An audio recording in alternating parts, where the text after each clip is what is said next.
సూర్యమంగళత్తమ్మా బగళాముఖి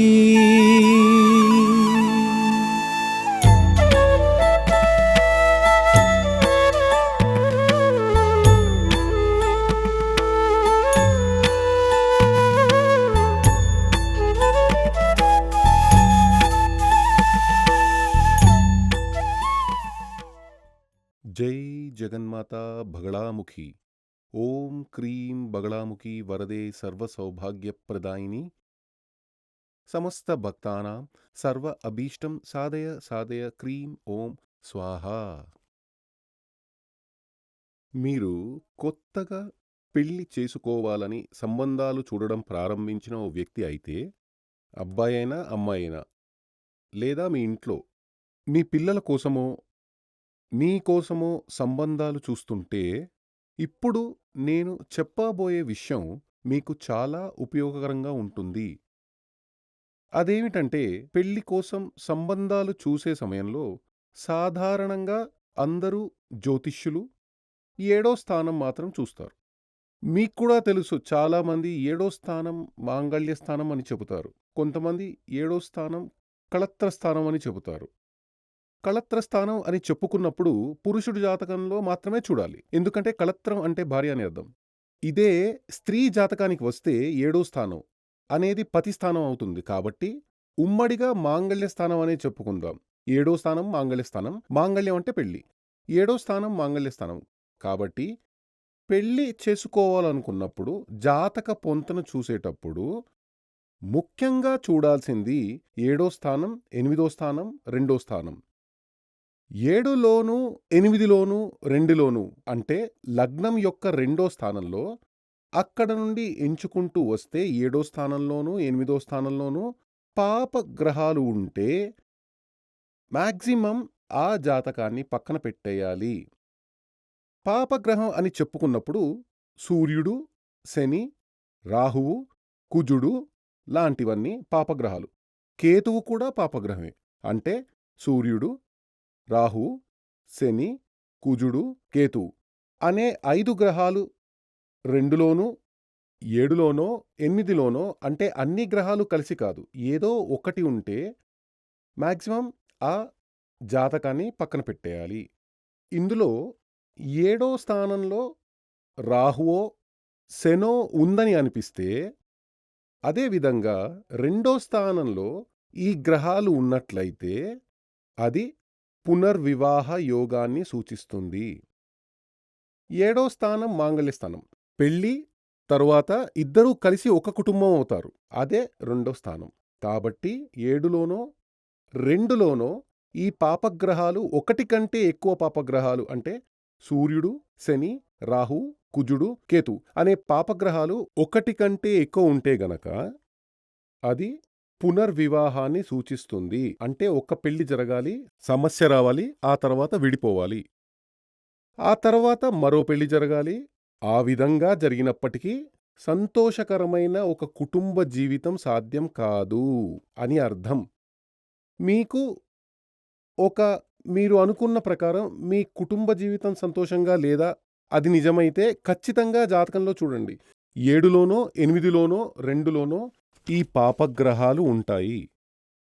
ఈ రెండో స్థానంలో మాత్రమే పాపగ్రహాలున్నాయంటే కుటుంబ జీవితం సంతోషంగా ఉండదని మాత్రమే కాకుండా ఫినాన్షియల్లీ కూడా సమృద్ధి కనిపించదు. ఫినాన్షియల్లీ అభివృద్ధి సాధ్యం కాదు. అప్పులు ఎక్కువ అవుతాయి. పూర్వీకుల సంపద ఉన్నప్పటికీ అది మీకు దక్కడంలో లీగల్ సమస్యలు కూడా వస్తాయి. పాతకాలంలో కుటుంబం నుండి మనకి అదేమిటంటే వంశపార్యంపర సొత్తు అంటారు, అలాంటివి మీకు వచ్చినప్పటికీ దాన్ని అమ్మేసే పరిస్థితి ఏర్పడుతుంది. 7వ స్థానంలో ఈ పాపగ్రహాలు ఉంటే, ఇదివరకే చెప్పాను, కుటుంబ జీవితం సంతోషంగా ఉండదు, గొడవలు రావడం వల్ల డివోర్స్ అవుతుంది. 8వ స్థానంలో ఈ పాపగ్రహాలు ఉంటే కుటుంబం జీవితం సంతోషంగా ఉండదు. ఫ్యామిలీ లైఫ్, సెక్షువల్ లైఫ్ మీరు కోరుకున్న విధంగా మీకు కామశాంతి లభించదు. అది మాత్రమే కాదు, వ్యభిచార యోగం కూడా ఉంది. స్త్రీకి తెలియకుండా పురుషుడు, పురుషుడికి తెలియకుండా స్త్రీ వేరొక బంధంలో వెళ్ళిపోతారు. కాబట్టి ఇది చాలా ముఖ్యం. ఇదేమీ ఊరికే చెప్పే మాట కాదు.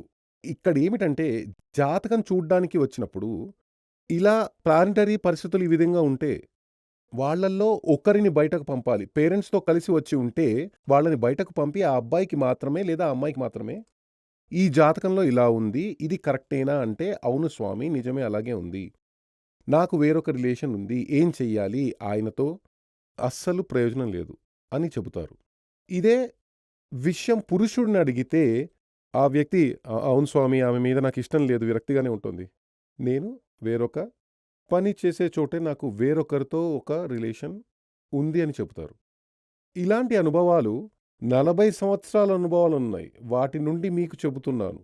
కాబట్టి జాతకం అంటే మీ జాతకం ఇలా ఉంటే దీనికి మాంగళ్య దోషం అని పేరు. ఇదివరకే నేను చెప్పినట్టే ఫలితాలు ఎదురుకాకుండా ఉండాలంటే దీనికి ఖచ్చితంగా పరిహారం చెయ్యాలి. దానికోసం అరటి చెట్టు నరకడం, అరటి చెట్టుకి తాళి కట్టడం, గాడిదతో పెళ్లి అలాంటివన్నీ మహామూఢత్వం. అలా చెయ్యాలని ఏ పరిహార గ్రంథంలోనూ లేదు. దానికి ఏం చెయ్యాలంటే స్వయంవర హోమం చెయ్యాలి. స్వయంవర యంత్రం తాయెత్తు ధరించాలి. తర్వాత మాంగళ్య దోష పరిహారం జాతకంలో సమస్య ఉంటే స్వయంవర హోమం, స్వయంవర యంత్రం. ఇలాంటి స్త్రీ జాతకంలో ఉంటే పతి దోష పరిహారం చెయ్యాలి. పురుషుడి జాతకంలో ఉంటే కళత్ర దోష పరిహారం చెయ్యాలి. అది మాత్రమే ఆ సమస్య కోసం సరైన పరిహారం. ఒకే ఒక పరిహారం. అదేమిటంటే జాతకంలో 2వ స్థానం, 7వ స్థానం, 8వ స్థానం అనేవి మాంగళ్య బంధానికి సంబంధించిన స్థానాలు. 7వ స్థానం మాంగళ్య స్థానం, 8వ స్థానం సెక్చువల్ ప్లెజర్, 2వ స్థానం కుటుంబ స్థానం. ఇవి 3 చాలా ముఖ్యం. ఈ 3 కాలిక్యులేషన్ చెయ్యకుండా వాళ్ళకి పొంతన ఉంది అని చెప్తారు. కానీ వాళ్ళు విడిపోతారు. కాబట్టి ఈ 3 చాలా ముఖ్యమైన స్థానాలు. కాబట్టి ఈ 3 చూసి పాపగ్రహాలు మీ జాతకంలో ఉన్నాయంటే వెంటనే దానికి మాంగళ్య దోష పరిహారం చెయ్యాలి. దానికోసం స్వయంవర హోమం, స్వయంవర యంత్రం, పతిదోష పరిహారం. స్త్రీ జాతకంలో, పురుష జాతకమైతే కళత్ర దోష పరిహారం. ఆ విధంగా చేసినప్పటికీ శాస్త్రీయంగా జ్యోతిష్యం చదివిన వ్యక్తుల వద్ద జ్యోతిష్యం చూసుకోవాలి. ఈ పరిహారం చేసినప్పటికీ శాస్త్రీయంగా జ్యోతిష్యం చదివిన వ్యక్తి వద్దే ఇచ్చి పరిహారం పొంతన చూడాలి. ఎందుకంటే 8వ స్థానంలో పాపగ్రహం ఉంటే దాంపత్య జీవితం, సెక్షువల్ లైఫ్‌లో హ్యాపీనెస్ ఉండదని చెప్పాను కదా! అదేమిటంటే ఎలా ఉండాలంటే పురుషుడి జాతకంలో శుక్రుడు పవర్ అధికంగా ఉండాలి. స్త్రీ జాతకంలో అది తక్కువగా ఉండాలి. ఇది మాత్రమే సరైన సెక్షువల్ పొంతన. అదే విధంగా అది 8వ స్థానం అంటే సెక్షువల్ ప్లెజర్ గురించే. అంటే 8వ స్థానం 8వ భావాధిపతితో పాటు ప్లస్ శుక్రుడు. ఎప్పుడూ ఒక భావం గురించి ఆలోచించినప్పుడు ఈ 3 గ్రహాలు కలిపి మాత్రమే ఆలోచించాలి.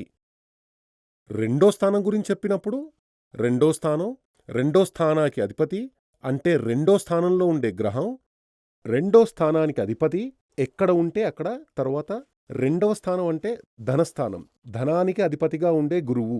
అది ఫినాన్షియల్ సంబంధితంగా ఆలోచించేటప్పుడు, ఫ్యామిలీ గురించి ఆలోచించేటప్పుడు గురువుని కాకుండా అక్కడ శుక్రుడు గురించి ఆలోచించాలి. థింక్ చెయ్యాలి. ఎందుకంటే శుక్రుడే సెక్స్‌కి అధిపతి. కాబట్టి శుక్రుడికి ఎంచుకుని ఒక వ్యక్తికి యొక్క కామేచ్ఛ ఏ స్థాయిలో ఉందో తెలుస్తుంది.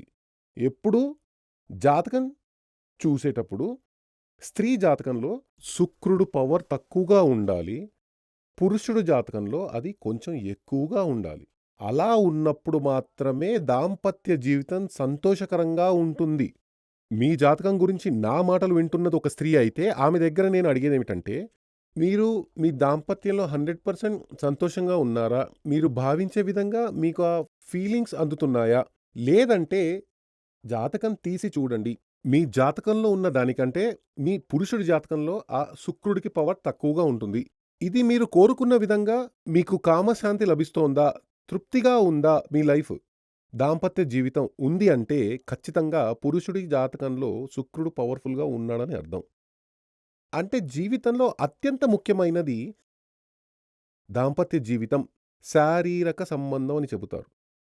పెళ్లి జరిగిన తర్వాత చాలామంది చెప్పేది నేను టీవీలో చూశాను. యూట్యూబ్‌లో గూడా చూశాను. కామం, క్రోధం, మోహం, లోభం ఇవి మనిషికి శత్రువులు.